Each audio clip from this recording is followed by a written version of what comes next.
Imagine waking up one day and realizing you've spent years nurturing your own suffering. Not out of masochism, not because you enjoy the pain, but because somehow pain had become familiar, predictable, even safe. You say you want change. You say you're tired of the anxiety, the depression, the anger, the mediocrity.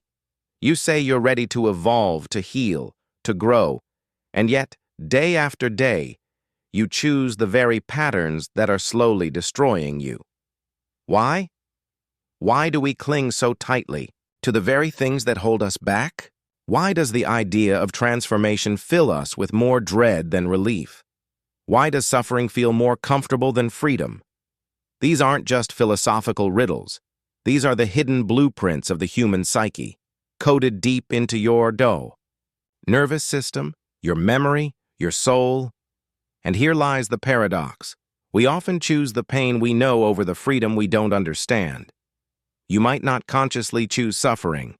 No one wakes up thinking, "Today I'd like to sabotage my dreams and perpetuate my trauma." But beneath the surface, something older than thought is calling the shots. A subtle tug in the dark. Stay here. Don't move. Don't grow. It's dangerous. Out there. And you obey. You stay in the job that drains you, the relationship that dulls your spirit, the identity that's 5 years outdated. You repeat the same arguments, the same addictions, the same excuses, and somewhere deep down, a voice whispers, "Why can't I just change?" Let me ask you something brutal. What if the pain you carry isn't just a burden, but a shield? What if it protects you from responsibility, from risk, from the terror of the unknown? Because change isn't just about improvement. It's about loss. When you change, something dies. A belief, a story, a version of you that can no longer survive in the new terrain. And loss, even of what hurts, is still loss. That's why transformation is so rare, not because it's impossible, but because it demands grief. You don't just walk away from old patterns, you bury them, you mourn them, you let go of the identity that was built around them, and that identity is often all you've ever known. So you clutch your suffering like a child clutches a worn-out blanket. Tattered, toxic, but yours. Here's the terrifying truth. We do not fear change because we think it will hurt. We fear change because it will make us someone new. And that someone, that unrecognizable self who lives on the other side of your current limitations, they might be powerful, they might be peaceful, but they are also a stranger, and we fear becoming strangers to ourselves more than we fear any pain. Carl Jung understood this intimately. He wrote, "People will do anything, no matter how absurd, to avoid facing their own souls. Because the soul doesn't whisper affirmations. It demands transformation. It drags you into the underworld. It makes you confront the things you've spent decades avoiding, and most people would rather suffer than descend into that fire." But let me ask you something else. What if your suffering is the fire? What if the pain you think is holding you back is actually your soul trying to burn away what no longer belongs? What if the symptoms aren't the problem, but the invitation?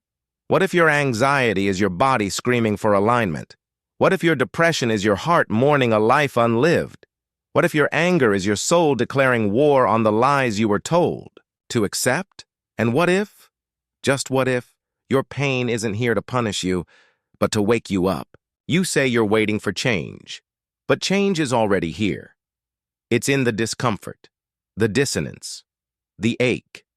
The question is no longer, can you change? It's this: are you willing to give up the suffering that makes you feel safe? Because healing isn't soft, it is violent. It rips through illusion. It destroys comfort. It threatens everything you've built on a false foundation. And maybe that's why we choose pain over change, because pain asks nothing of us. But change demands everything. You weren't born afraid of change. You were born reaching for the unknown, stumbling into new experiences without hesitation. A child doesn't question whether they're worthy of joy or transformation. They explore, they fall, they try again. But somewhere along the path, that wildness was tamed. You learned, slowly, painfully, that change comes with risk, that stepping outside the boundaries of who you're expected to be means you might not be loved, you might be rejected, you might fail. That's when the mind starts building walls, not to keep others out. No. These walls are internal, forged from memory and fear. Each painful moment becomes a brick. Each trauma, each criticism, each moment you were told you were too much or not enough, laid into place with precision. Eventually, those walls start to feel like you, not a prison, but a personality, not a defense, but an identity, and so when the moment for change arrives, it's not just a decision. It's a direct threat to the architecture of your entire being. Carl Jung once said, "The most terrifying thing is to accept oneself completely." But perhaps even more terrifying is what precedes that acceptance, the collapse of who you thought you were, because your pain isn't just pain anymore. It's familiar, it's structured, it makes sense in a world that often doesn't. And the mind, for all its brilliance, values predictability over peace. To it, a familiar hell is safer than an unfamiliar heaven. Psychologically, this is rooted in what neuroscientists call the default mode network. It's the part of the brain responsible for constructing your sense of self, your story, your past, your patterns. It thrives on repetition. It doesn't care if your patterns are destructive. It only cares that they are known. That's why trauma feels like a loop. That's why toxic relationships feel magnetic. That's why we keep recreating the same chaos and calling it coincidence. It's not just habit, it's identity preservation. Your unconscious mind, designed to protect you, interprets radical growth as a threat to your survival. It equates change with death, not physical death, but ego death. And to the ego, that distinction doesn't matter. So when you say, "I want to be free," the unconscious responds, "Yes, but who will I be without this pain?" And it's a fair question, because every time you suffer, you reinforce a narrative. The victim, the outsider, the misunderstood genius, the broken one. These stories become your mask, and you wear them long enough, they fuse to your skin. Philosophers have wrestled with this for centuries. Schopenhauer wrote of suffering as the very core of human existence, claiming we are not so much living as dying. For him, pain wasn't just a side effect. It was the very engine of the will. To live was to suffer, and to stop suffering was to cease striving altogether. But Sartre took it further. He argued that human freedom is not a gift. It is a curse. To be free means to be responsible for your choices, your existence, your essence. And most people, Sartre believed, would do anything to escape that freedom, even if it meant embracing a life of suffering.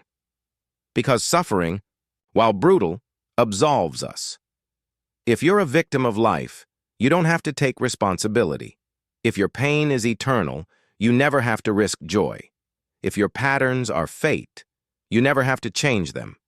Responsibility, after all, is terrifying.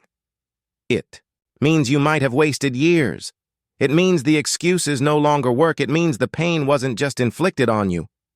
You carried it forward. And that truth is unbearable until it becomes liberating. This is the great secret hidden in psychological suffering. You are not just the victim of your pain. You are also its architect. Not because you wanted it, but because your nervous system, your unconscious mind, and your internalized beliefs conspired to protect you in all the wrong ways. When a child is emotionally neglected, they learn to self-abandon to maintain connection. When a teenager is shamed for being different, they learn to fragment themselves to fit in. When an adult experiences betrayal, they build walls so high no one can enter, including themselves. And slowly, layer by layer, we become strangers to our own desires. So when someone says, "Just change," they're not speaking to the part of you that's been on high alert for 20 years. They're not speaking to the nervous system that flinches at the thought of being seen. They're not speaking to the inner child who still believes love must be earned through suffering. Change isn't hard because you're lazy. Change is hard because who you are was built in response to pain. And now, you're being asked to unravel that entire architecture, to look at your coping mechanisms, not with shame, but with curiosity, to ask, what was this pain trying to protect me from? What truth have I avoided by choosing suffering over growth? What parts of me have never seen the light because the cost of visibility felt too high? And the most sobering question of all, who would I be if I were no longer in pain? Because for some, that unknown is more terrifying than any suffering they've ever known. You may not feel it right away. You wake up, you brush your teeth, you go to work. You talk about your day. Maybe you laugh. Maybe you scroll. Maybe you tell yourself, "I'm doing fine." But beneath the surface, something is rotting. Every time you say, "I'm just wired this way," you deny your capacity for transformation. Every time you tell yourself, "It's not that bad," you normalize a life of low-grade suffering. Every time you repeat, "Maybe tomorrow," you reinforce the cage you swore you wanted to escape. We talk about trauma like it's a wound you carry. But sometimes trauma is a lens you wear, a distortion of reality so complete you don't even know it's there. And this distortion becomes your normal. You stop asking for more. You stop imagining differently. You stop believing that joy is something you're allowed to feel without permission, and so you adapt to the pain. You laugh with a tight throat. You smile with tired eyes. You chase surface pleasures because depth feels dangerous now. This isn't just emotional. It's neurological. Studies in neuroplasticity show us that the brain molds itself to repetition. The more you repeat a thought, a behavior, an emotional pattern, the more your neurons wire to support that reality. In other words, the longer you stay in pain, the more your brain learns to need it. Your body gets addicted to the chemistry of suffering, dopamine spikes from chaos, cortisol floods from anxiety, adrenaline jolts from drama. It doesn't care if it's healthy. It cares that it's familiar. So even when a moment of peace arrives, when the relationship is stable, when the chaos quiets, you might feel uneasy, unsettled, suspicious, as if calm is the real danger. That's when self-sabotage kicks in. You pick fights. You ghost people. You procrastinate. Not because you're broken, but because your nervous system doesn't yet believe that peace is safe. You've been conditioned to associate discomfort with aliveness. So the absence of pain feels like death. This is the quiet tragedy unfolding inside millions of lives. We don't just avoid change. We create elaborate systems to protect our pain. We overwork ourselves so we don't have to sit with what's broken. We stay busy so we don't feel empty. We chase productivity while our souls are starving. Modern society celebrates this madness. It praises your burnout. It rewards your self-abandonment. It turns your trauma response into a resume. You say, "I'm just a perfectionist." They say, "You're driven." You say, "I don't know how to slow down." They say, "You're high-performing." You say, "I feel numb most days." They say, "At least you're functioning." No one stops to ask if functioning is the same as living. This is the most dangerous part of choosing pain over change. You start to confuse survival with a meaningful life. You confuse tolerance with strength, control with peace, numbness with maturity. And society reinforces these lies because your dysfunction keeps the machine running. A broken spirit is profitable. A compliant mind is convenient. A disconnected person is easy to manipulate. People who heal are dangerous. They set boundaries. They speak the truth. They walk away from roles they were never meant to play. They stop consuming empty promises. They stop believing they're not enough. They stop participating in a culture built on fear. And that's exactly why pain is institutionalized. From a young age, you're taught to suppress your feelings, not explore them. You're rewarded for compliance, not curiosity. You're fed formulas for happiness, but never shown how to listen to your own soul. Even therapy, if superficial, can become a performance, another way to intellectualize your wounds instead of metabolizing them. We become fluent in trauma. Fluent in suffering. Fluent in pretending. And beneath it all, the silent scream persists. There has to be more than this. But we never stop long enough to listen. Instead, we numb ourselves with achievement. We confuse motion for meaning. We pursue change out there, in jobs, in bodies, in partners, never realizing the true shift must happen in here. And while we delay, while we wait for some mythical moment of clarity or courage, time keeps moving. Dreams decay. Potential withers. Not in dramatic explosions, but in slow, quiet erosion. You lose yourself not in one grand act of surrender, but in 10,000 tiny decisions to stay the same. To say yes when you mean no. To stay silent when your truth is screaming. To tolerate what kills your spirit because at least it's predictable. This is the unseen consequence of avoiding change. You don't just suffer. You forget that another life was ever possible. And the longer you stay asleep to your own power, the harder it is to remember the way back. But here's the part no one tells you. You never needed to become someone new. You only needed to stop believing the lie that you're not allowed to be who you already are. You will not heal by accident.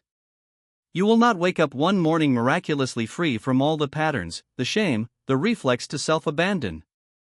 Healing is not a reward for good behavior. It is a rebellion. A quiet, radical decision to stop betraying yourself. Not just once, but again, and again, and again. There's no perfect day for this rebellion. No applause, no invitation. It happens in the stillness on the bathroom floor at 2 a.m. In the car after one more soul-draining meeting. In that moment when you look at your own reflection and whisper, I can't live like this anymore. That's the threshold.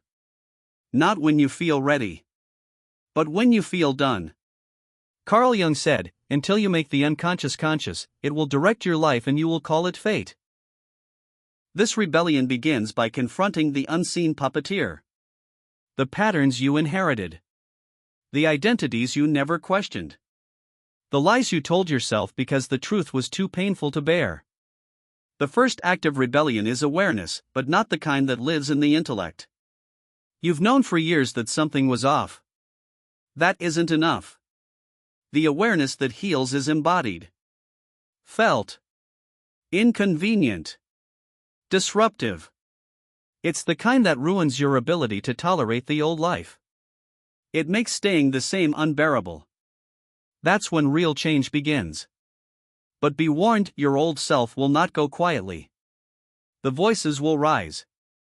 Who do you think you are? You're being dramatic. You'll lose everything if you do this.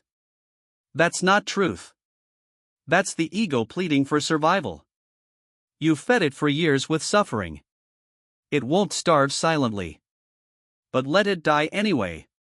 Let the outdated version of you decay. The version built on pleasing others. The version that swallowed its truth to be loved. The version that wore pain like armor and called it strength. That death is sacred. Because only in that death can something real be born. This is what Nietzsche meant when he spoke of becoming the Übermensch, the one who transcends not others, but himself. The one who burns down the old gods, the old morals, the inherited cages, and walks alone through the ashes to build something true. But you must walk through fire to get there. You must confront the parts of you that sabotage your joy. Not with judgment.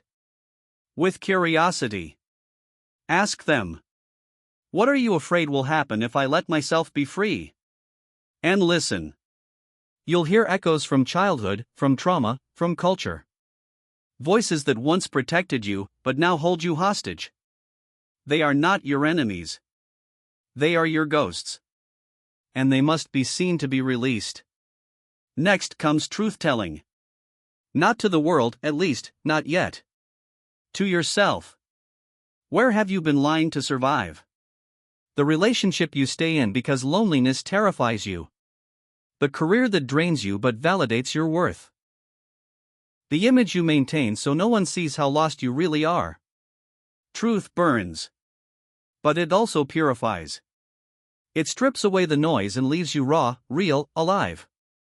And in that nakedness, you begin to remember something ancient. You were never meant to live numb. You were never meant to suffer your way into worth. You were meant to create yourself. Consciously. Boldly. Without apology. But this can't happen without discomfort. You will disappoint people. You will lose relationships that were only sustained by your silence. You will grieve versions of yourself you thought you needed to be loved. That grief is holy. It means you're shedding your false self. Real transformation isn't about adding.